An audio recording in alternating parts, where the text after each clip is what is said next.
Okay, greetings students. Can you hear me on that side? If you can, just raise your hand. I can see you on the screen over there. Can you guys hear me?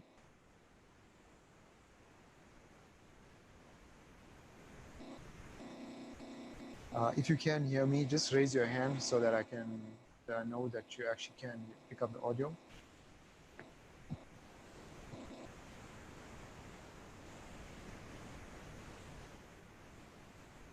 Guys, one more time, if you can hear me, raise your hand so that I know and that you are actually receiving audio there. Hello, can you hear you? Thank you. Pleasure. Okay, greetings students. Welcome to week 3 of your course, Teaching Information Technology. In this lecture, we will go through some of the aspects that you see on your screen relating to IT teaching strategies. Okay, so when we talk about strategies, we talk about a broad sense or broad approach towards teaching learners programming. Okay, so in today's lecture, some of the subtopics that we will go through encompass the following. I will go through them on the screen with you.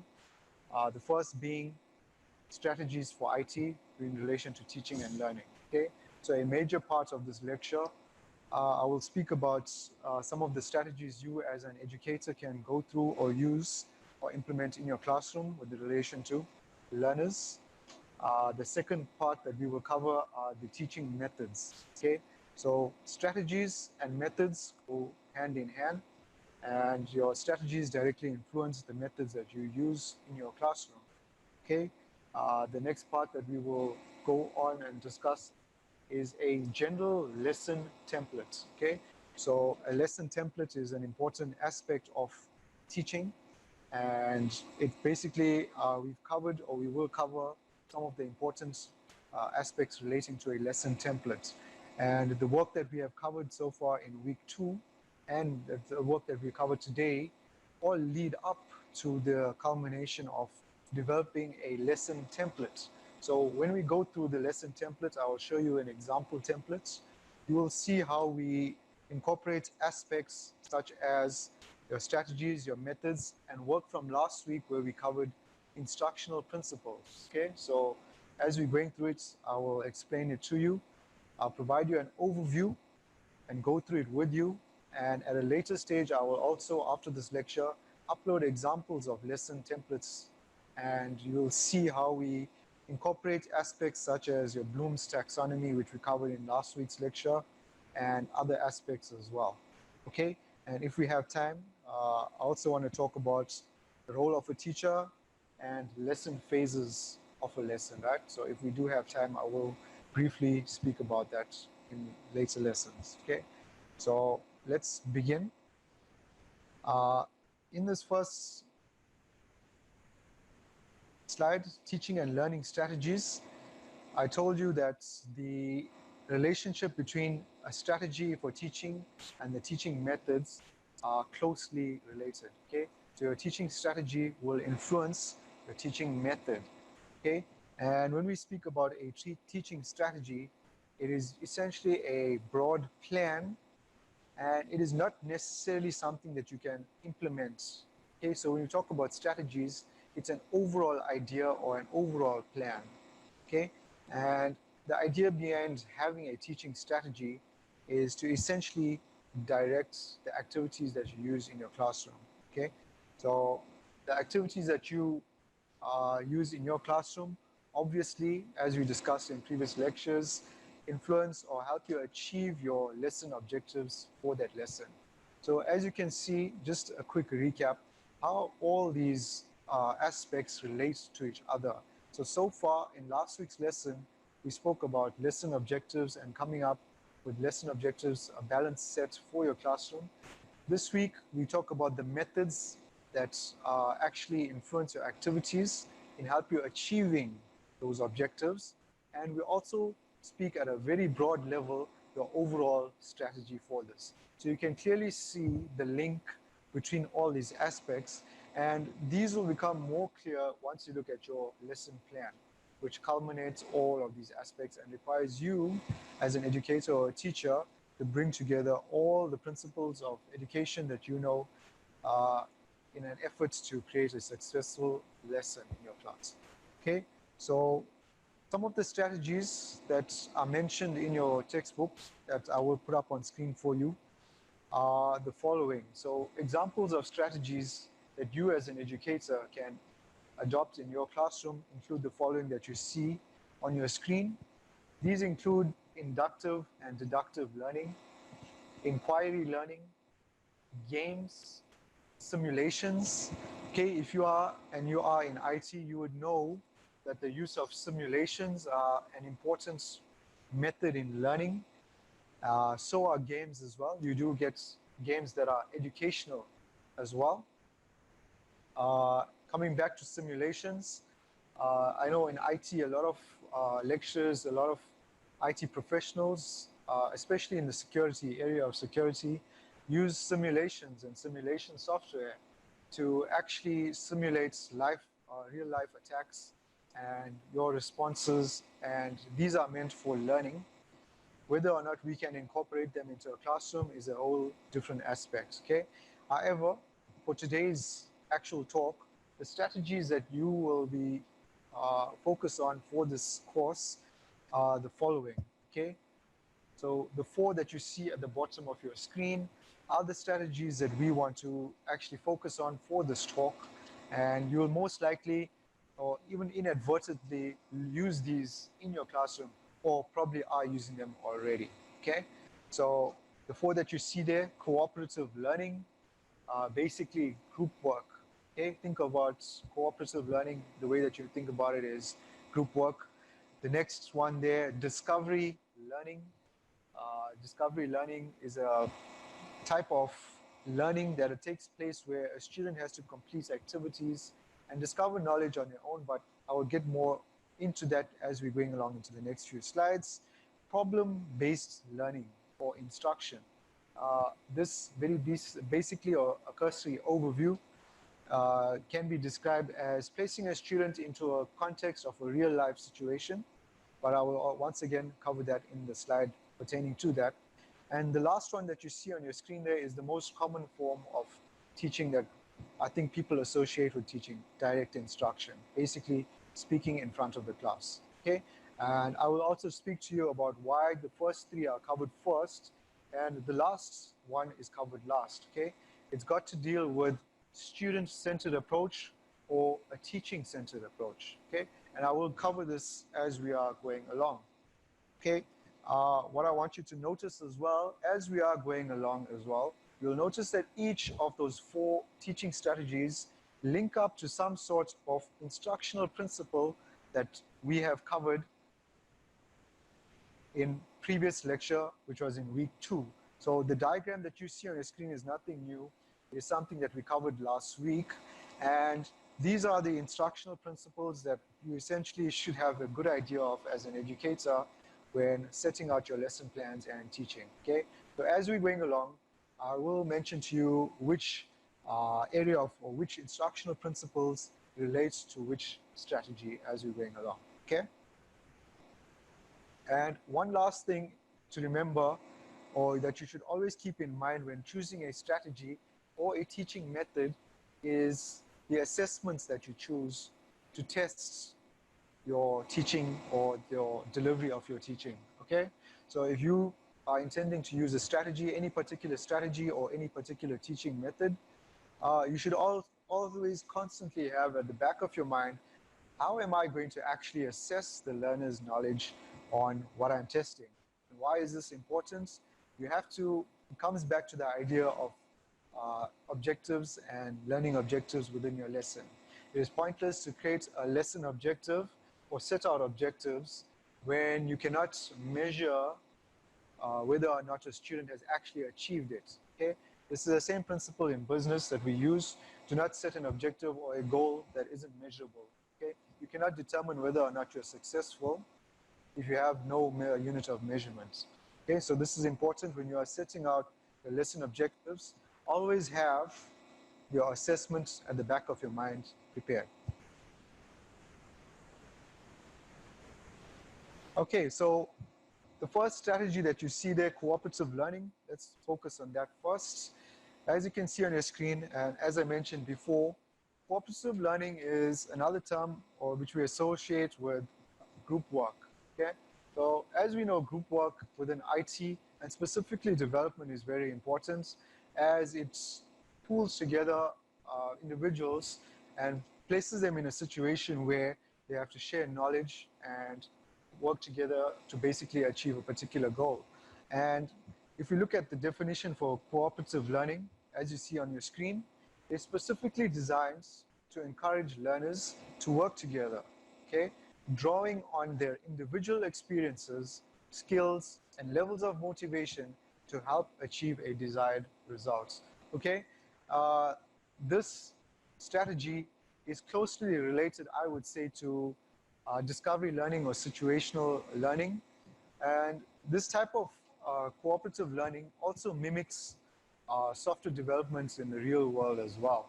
Okay, if we are creating students that are meant to be digitally citizens or digital citizens or digitally enabled, and we are preparing them for the working world, I would say, in my opinion, cooperative learning does a great job at assisting them in this way.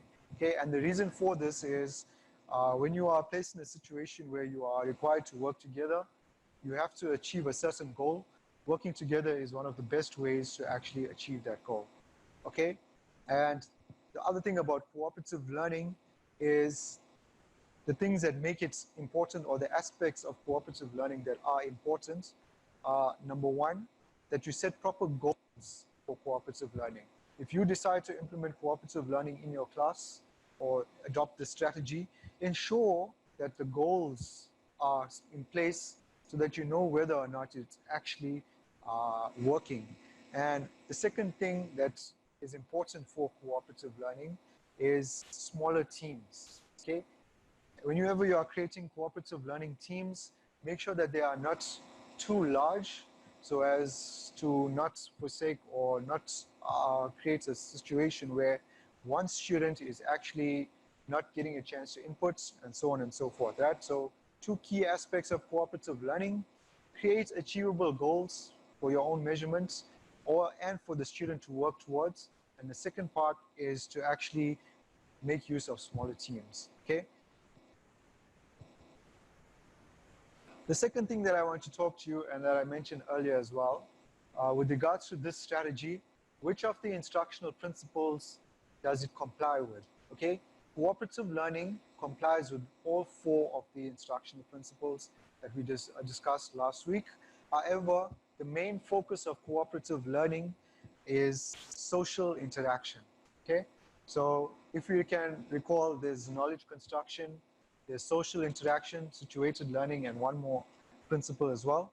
Within the cooperative learning strategy, the main focus here is social interaction, obviously, right? So if you're placing students in groups, naturally there's going to be social interaction as the focus, okay? And your textbook, when they provide the example and they speak about cooperative learning, the example that they speak about is group work at grade 12 level, okay? So we know and we understand, being in IT, that working in groups to actually write out a program is very constructive, it's very productive as well. And they actually go on to give a real world example in your textbook for creating a program at a grade 12 level, which I will not get into. And the thing that I will speak about, though, is when you are in that situation and you are teaching and you decide that you want to set out a group or a grade 12 project for them, what should be the criteria, or what should I focus on when actually creating this this topic or this project? And your book sets out for you, and you as an IT teacher will recognize this as well. This will be familiar to you. Set out your program requirements. You're asking your students to actually create a program or involve themselves in a solution development. Create a set of requirements. Okay, at the level of grade 12, students will not have experienced tertiary level education, their analytical ability to actually perform analysis on what kind of system requirements are required may not be that well developed. So when you are creating this form of assessment, ensure that your program requirements are set out properly, and also the project requirements. So these are two separate things that we speak about, right? Program requirements, what the actual program will do, and project requirements. What is required of you as a student? What is your role in the project? What it is that you do, and what is your duty towards your peers? Okay, so you could be given the task of creating documentation, or you could be given the task of creating the interface. Okay, so set your requirements out properly when creating these types of situations or exercises. Okay, other important aspects, try and create a rubric for marking. Okay, in my experience, when you create a rubric, it makes your marking much more easier. It also assists the students in what they should be focusing on as well. Where are their marks coming from? Should I spend all my time writing documentation when it consists of 10% of the project, or should I spend 50% of my time on the GUI, which is what 50%? Okay, so keep these things in mind. Okay, so when these activities are set out, what is your role as the educator? Okay, you set up the activity, you're given the documents, the students have gone in their groups, they're actually working. Your role in this entire strategy of cooperative learning is that of a facilitator. Okay, so we are moving away from that idea where in previous year times there's a teacher, it is monotone, it is one directional. You know, we are moving away from that. So your role as a facilitator, and I will talk about this at the end, this is more of a floating role between each group, going in, asking them, what are you guys doing? What are the problems you're experiencing? You know, that sort of thing. Okay, and in your textbook as well, Ilse Mens also mentions that these activities are not just run-of-the-mill activities. You could also, if you wanted to, take these final projects at their final stage, use them for parent days, parent-teacher days, you know, that sort of thing. Also show them off to peers, other learners, set the benchmark for next batch of learners coming in the following year as well. Okay, so these are some of the aspects of cooperative learning that are highlighted and are very important. Okay.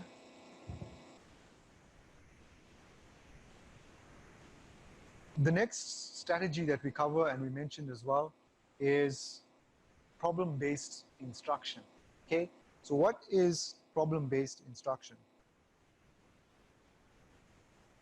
Okay, so as you can see, the definition provided for you, problem-based instruction is an approach that you as a teacher can use in which it gives students an opportunity to solve a problem using their knowledge, skills, and also by following a systematic problem-solving process. Okay, so in this activity or this strategy or this approach, when you set it out to students, it actually relies on you as a teacher to be creative and to actually come up with problems that have actual context. Okay, so what do we mean by this? Okay, so if you listen to my lecture last week, I mentioned the actual teaching activity of giving students or teaching them an example of arrays. So how would you go about teaching a student arrays? Would you use direct instruction, or would you use a problem-based instruction activity and give them an opportunity to, you know, discover using their own skills? Now, this is very subjective. This would require your guidance as a teacher to determine at what level are my students at, okay? So you need to be cognizant and aware of the learning styles in your classroom. At what level are my students at?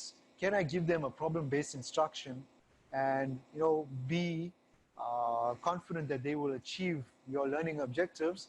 Or should I just resort to direct instruction that's properly facilitated in a manner that will teach them the actual objective? Okay, so these are some of the considerations. So another thing that I will explain to you is, by omitting it and just going to direct instruction, you may just skip the aspect of where they actually get engrossed and they get stimulated to learn the actual subject. And I mentioned this example to you last week for the arrays, where you just ask them to write a program involving arrays, where as opposed to giving a context for the program, where I said, ask them to write a program that uses arrays to record their monthly data usage. It's something that they all participating, all students monitor the data, buy airtime, and so on and so forth. So how do you engage your students? That's important as well. It's just something to think about. Okay. The example provided for this as well tells you to use a problem-solving process. Okay. So an example and a generic process that you see on your screen. It's something you have seen as an IT person. It's a generic problem-solving process, where you define a problem, you outline the solution, develop the solution, implement the solution, and so on and so forth. This follows that whole idea of, planning, analysis, design, implementation, monitoring, okay? So it is a generic type of problem-solving process, but students don't understand this, okay? We as educators are at a level where we know that if we can break down a problem, define what the problem is, outline steps towards it, and so on and so forth, they don't understand this problem-solving process. So even if you don't use problem-based instruction, it's worthwhile actually showing this to students to actually develop their cognitive ability on breaking down problems. Okay.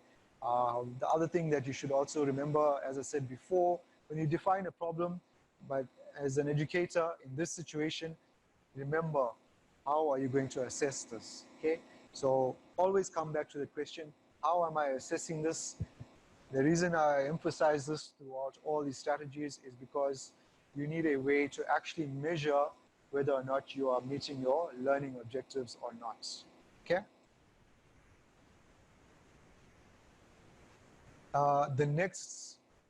This third strategy that we go over is discovery learning. Okay?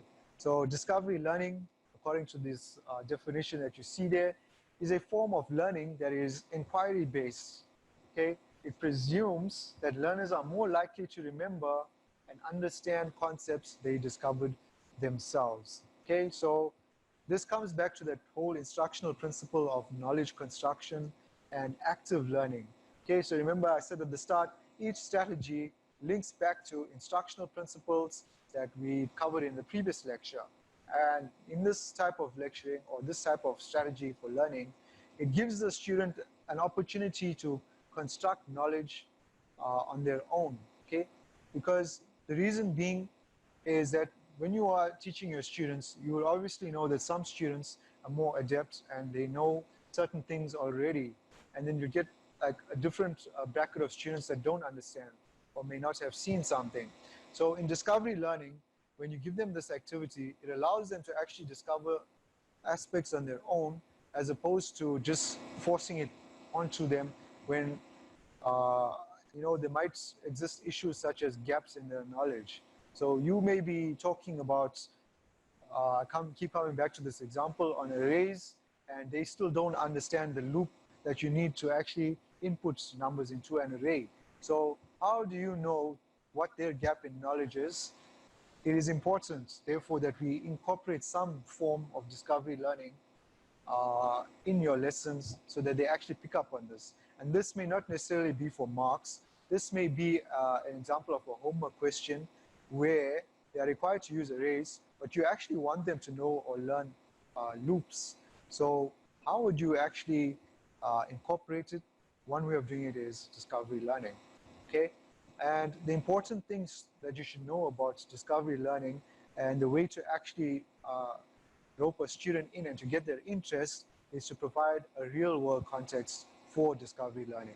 One important aspect of the strategy is that it emphasizes real-world context, okay? And that's the one important aspect of discovery learning. The second important thing or aspect of discovery learning is to formulate a theme for discovery learning, okay? So as you know, when we are teaching as educators, there is a plan that we follow, obviously a lesson plan. So in discovery learning, you could go off on a tangent and learn about things that are totally unrelated, yet still important, and you could get thrown off. So as a teacher, if you set out to create a discovery learning activity, create a theme for it as well. Okay, this avoids the problem of there not being structure in the lesson or the activity. Okay, and once again, in this strategy as well, third aspect is your role as the facilitator. Okay, I won't get into it. I discussed it before. I will speak about it briefly at the end of this lesson as well. Okay, and lastly, once again, always consider the assessments. Okay, very important. Okay, your book actually goes on to give you an example and of discovery learning. So I'll take you through that as well. Basically, an example that they provide is that the teacher wants to actually teach students on networking. Okay, and the aspect that they want you to actually show is internet research.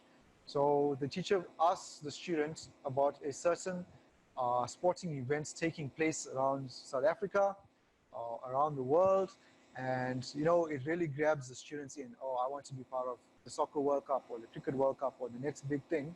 But the underlying activity is to use the internet to do research on which teams have certain flags and symbols on their actual flags, and it is a duty of the students, depending whether you want to have it in groups or individually, to actually go out, create a database with different flags, different symbols, and to come back as a group and provide this as an artifact for learning.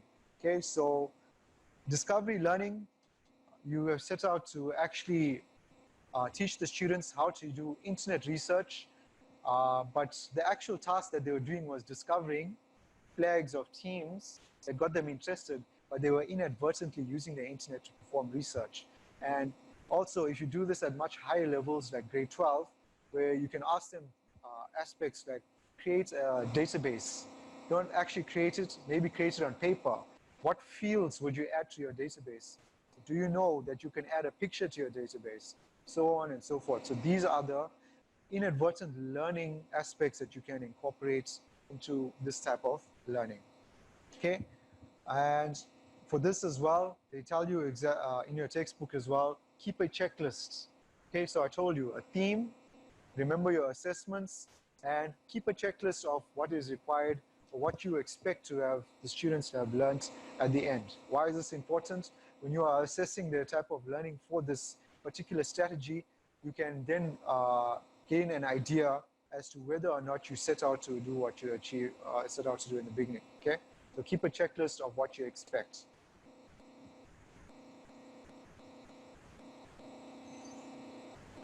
Okay, and the fourth strategy that we will cover is direct instruction. Okay, so this should be the most familiar form of instruction and strategy that most of us are familiar with, right? So as I'm speaking, I know most of you are in IT. In some way or the other, you're teachers, you're lecturers, and you have been in some form of delivering education to students.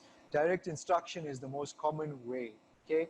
However, there are many people in the academic fraternity who actually criticize this form of instruction, and they have their various reasons for this. Okay, so the textbook that we take and we use, Elsa Men's and Teaching IT in South Africa, actually takes an approach that says it is okay to use direct instruction as long as you incorporate some of the instructional principles that are important. Okay, so it's not all doom and gloom. It's not direct instruction is the worst form, and that sort of thing. It may be a teacher-centered approach, as the definition tells you, in which a lesson is presented in a structured manner. However, with a few modifications and your knowledge of educational principles and instructional principles that you see, you can actually turn that lesson into a lesson where a student can actually take value from there. Okay, and the thing is, you can do this. There's a caveat to this whole direct instruction, and they tell you this in the book as well. If you use direct instruction, ensure that there are three aspects that are being met. Okay, firstly, make sure that the thing that you are providing instruction for is simple. Okay, the second thing is that it is linear, meaning it is step-by-step approach, and the third thing being that it is introductory in nature. Okay, in direct instruction, there is only so much you can speak and so much you can impart, as opposed to somebody actually programming something where they, committed to memory, committed to their knowledge. So these three factors, remember, keep it simple, make sure it's linear, and make sure it's introductory in nature. Do not try and explain something that's so complicated that you know you're setting yourself up for failure. Okay? If you know that the thing that you're trying to do in direct instruction is high up on the cognitive level, and you know it's going to be a challenge, and don't set yourself up for that. Make sure that it aligns properly. Okay? And we can go through this. They provided a simple example there. What you see on your screen is an if then else statements. Okay, so as an IT person, we know exactly what's going on here. And the reason for myself including this this example is just to give you an idea of how direct instruction can be done properly. Okay, so you could be a teacher who favors direct instruction. I sometimes, personally, if somebody's explaining something to me, I prefer direct instruction. Just explain it to me. And if you're an analytical thinker, you'll understand exactly what's going on. So they tell you guys, okay, if you are teaching a lesson on an if-then-else loop, the first thing you should do is break the statement down. Okay, break it down and explain and inquire at each step. So if I had to break that down, I would tell the students, this is an if-then-else statement. There is a condition that needs to be met in the situation, and depending on whether that situation is true or false, I'm either going to go to that second line or the third line. Okay, so now this is actually a good example, and I used to explain this as well for Microsoft Excel formulas. Okay, in those formulas, you have three aspects, three conditions within that formula. And this is an excellent way. I tell them, look at that condition. Is it true or false? If it's true, I'm going to that line. If it's false, I'll go to the next line. Okay, so the first step to actually use is to break a topic down. Break it down and explain. And while you're explaining it, ask the students, right? This can be part of your lesson plan as well. Think about it. You are explaining, and I say, my lesson objective is to explain the if-then-else statement. How am I assessing this? I'm using a method of Q&A instruction or Q&A inquiry as my form of assessment. And the actual implementation will be, as I'm explaining to the student, I ask them, do you know what a condition is? Do you know what it means to be a true or false? Or do you understand that there are three lines or three aspects to this? So ask questions. Q&A is an acceptable form of assessment in your lesson plan. The second part would be to actually go one step further and demonstrate what constitutes a valid or invalid condition, or what makes this particular aspect something that accepts a certain form of, how can I say, syntax, and what isn't really applicable. Okay, so if you say it is a condition, then you must only have a condition that has two possible outcomes. You cannot use something where the operators are like a long line, or they aren't really like something measurable. And I won't get into too much programming, but aspects that can be compared and things that can't be compared. You cannot compare a numeric value to a character value, and so on and so forth. Explain these forms of validity and invalidity in these situations, right? So that's the second step. And then the last step would be, once you've explained that first part, you've gone through what's acceptable, what isn't, and what you can and can't do with this. The third step would be to give the students an exercise. Give them an exercise or give them homework. Okay? So what this basically entails, those three steps, is actually keeping it simple. It was very simple. I explained it in 5 minutes. I would have spent another 5 minutes to tell you what's acceptable, what's unacceptable, and then give the students more time to actually do homework or an exercise. And you could also throw in a few questions at the end. Did you get this? Did you get the problem question that I threw in? Did you understand it? Walk around. Your role as an educator is transformed into a facilitation. So most of the work would then come from, despite you using direct instruction, discovery learning. They would be doing the exercises, discovering how they can incorporate different aspects. Yeah.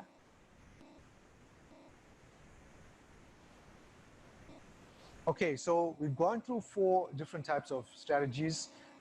The next part, which is just one slide, is actually your teaching methods. Okay, so I'm not going to spend a lot of time on this because teaching methods are actually things that you do inadvertently anyway. In this slide, we just go through the formal terminology that you probably already know. And the way that I'm going to explain this is by providing the heading and giving you an example. You probably already know this stuff anyway, okay? So teaching methods. Teaching methods are, as we saw previously, directly influenced by your strategy that you adopt, okay? The 6 techniques that are given to you in your books. The first one being an explanation. So explanation is pretty straightforward. I provide you an example of an if statement. An if statement is a programming concept that determines whether something is true or false based on certain conditions. This is an explanation, okay? So you probably use this all the time. A discussion is much more higher up the cognitive level of your taxonomy, where it actually requires discussion amongst peers and the teacher, and it maybe perhaps incorporates a practical task as well. So if you are in a classroom and you decide to ask students, okay, students, we are discussing today how the internet actually works, what is network architecture, and you start throwing around questions in the class, and maybe you ask them to Google some aspects of the internet, you know, so on and so forth. This is basically a teaching method, and it's called discussion. Okay.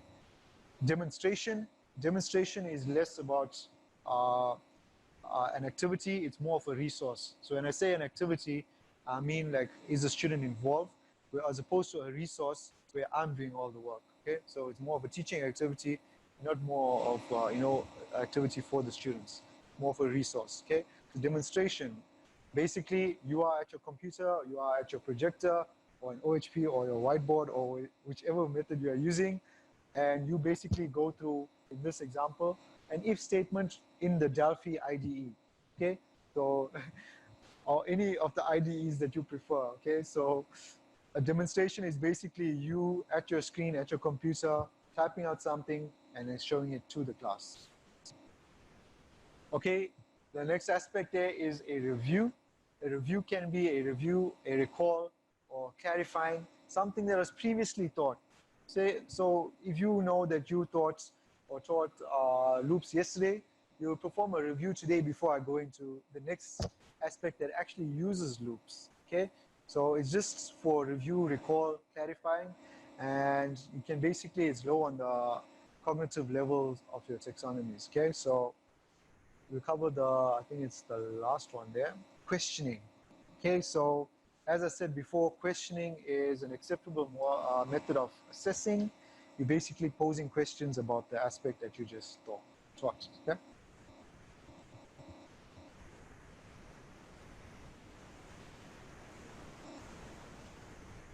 Okay, I think there's just one last one there. It's application.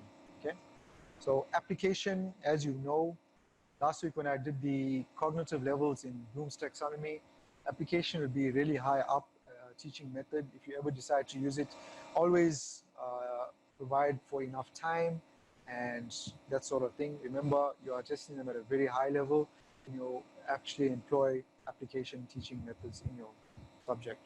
Yeah.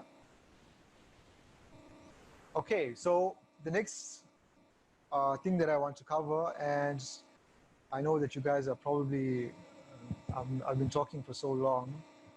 Don't fret, this is probably the second to last slide. And this is pretty important. And in your textbook, it's actually a very lengthy topic. But what I've decided to do is to give you this blank uh, lesson templates. And what we're going to do is I'm just going to take you through the heading. Okay. As a person in IT, we don't like to see long, drawn out documents and so on and so forth. We require like precise aspects, and we require exactly what we need to do. And what I'm going to do is I'm just going to break this lesson template down for you guys. Okay. So this is provided in your book. It's a general lesson templates. And what you can see there, under the first few sections, each section is labeled either A, B, C, D. These form the major parts of your lesson templates for IT. So in this book, they tell you you should use this lesson template or as a general lesson template. When you actually go out as an educator or teacher, you're not forced to use this. Your school may already have lesson templates, lesson plan templates, or you may want to change it on your own, or you may want to create your own, okay?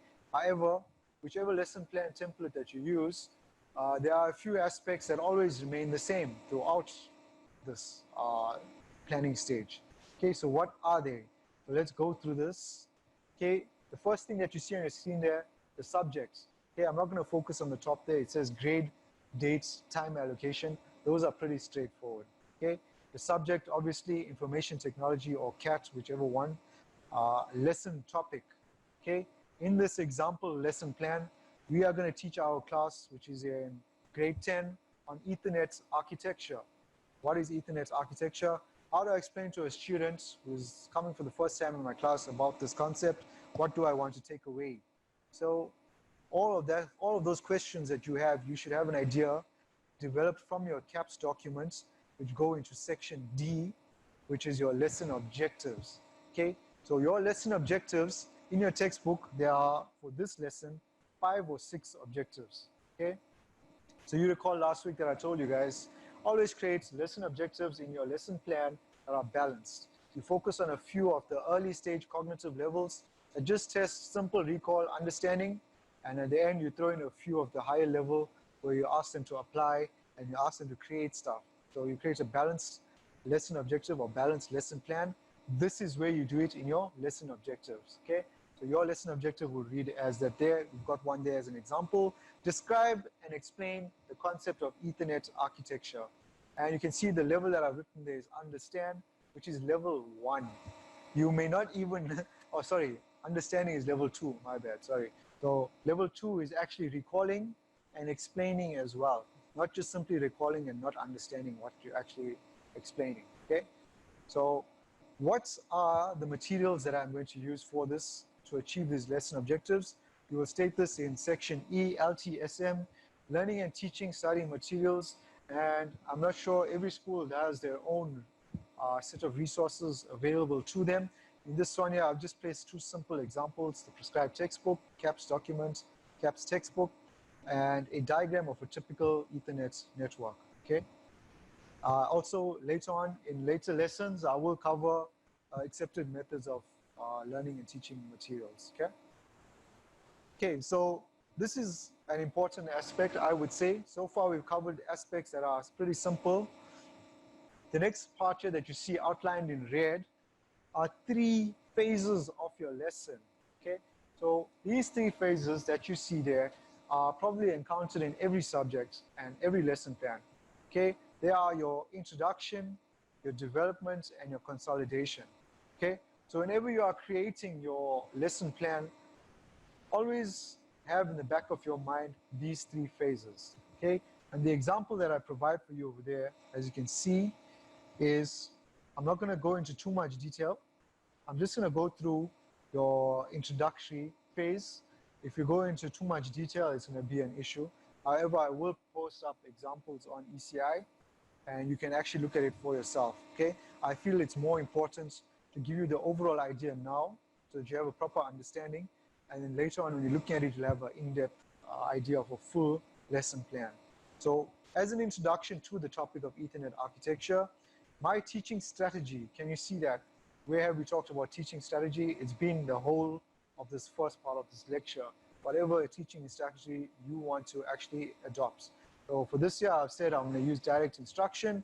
I'm going to talk to the class, and I'm also going to hold a discussion. What do they know about Ethernet architecture? Do they know what system their internet at home uses, or provide some context for them as an introduction? Okay. Then the second part, teaching activities. What does teaching activities relate to? So you recall the second part of my lecture was teaching methods. This comes back to how we're tying all the knowledge that we've gained so far into one lesson plan. And for this introduction, you see I say there, introduce and discuss the need for small office networks. Okay, so your teaching method can simply be a discussion. It doesn't have to be anything over the top since it's introductory, okay? And then also falling in line with the teaching methods, the first part we discussed there in H was teaching activities, the things that you as an educator are going to do, right? Then we go to the next column, what's the difference? Learning activity. The learning activity is focused on the student. What is the student going to do? I know that I'm a teacher, I'm going to do the teaching activity section. The next section or the next column deals with what the learner is going to do. Okay, so the learner is going to participate actively in the discussion, all right? And how will we know whether they have participated? It's by your assessment activities. Okay, so for example, I'll come back to, separate from this Ethernet architecture one, was the if-then statement. I introduced it, I talked about it. What is the learning activity? I asked the students, do you understand the condition? Do you understand true and false? And the assessment was the Q&A. So that culminates into one line of what your learning objective will be. As you know, as you can probably guess by now, the more objectives you create for a lesson, the more aspects you're going to have to cover in your lesson. Okay, so I'm almost at the end of this lecture. I've just got 3 more sections that I want to talk to you about, and then we will be done with this. So hang in there, guys. One more example that I gave you there at your development level, develop a presentation on land characteristics. So the reason behind me including this was the introduction was just a discussion. The second part, development, the actual nature of your lesson, the actual meat of the lesson was for them to actually make something. Okay, can you see? Just the higher cognitive ability. And then the last 2 parts that we talk about there, expanded opportunities. Okay, what are we referring to? The expanded opportunities are there for students that are above the rest of the class in terms of their understanding. These are not something that you should set out for all the students. They are there for the students that finish their tasks very quickly. As you know, in a class, we have a mixed group of students. Some students are very advanced. They will finish your activities, the introduction, the development, the consolidation very quickly. You have to think about the students who actually do this. And you can see over there, I've set out something, investigate a network in your community and report on its architecture and shortcomings. So you could be, in this example, the students are probably gamers, or they probably attend places where there's a lot of IT. Do they know what systems they have? These are questions for students that are at a very advanced stage, okay? And lastly, your reflection, okay?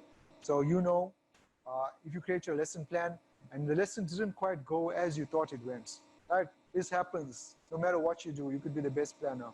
This happens in industry as well. You have to have contingencies. You have to have a moment to reflect and evaluate what could have been done better, what went wrong. In this example I state over there, the lesson went smoothly. However, presentations were very time consuming. To place each student at their PC, for them to actually go and do research, create the presentation, they didn't have time to deliver the presentation, okay? So reflection is an important part of the lesson plan as you develop it. Okay, guys, I think we've reached the end of today's lecture. There was one more aspect that I wanted to speak about. However, I will upload resources for you. And that's basically on the role as a teacher and being a facilitator, okay? And that's one aspect. And the last aspect was the 3 phases of a lesson. These will be covered on the ECI resources that I will upload. Okay, guys, if you have any questions, you can mail me. You have my email address, and I will see you in next week's lecture.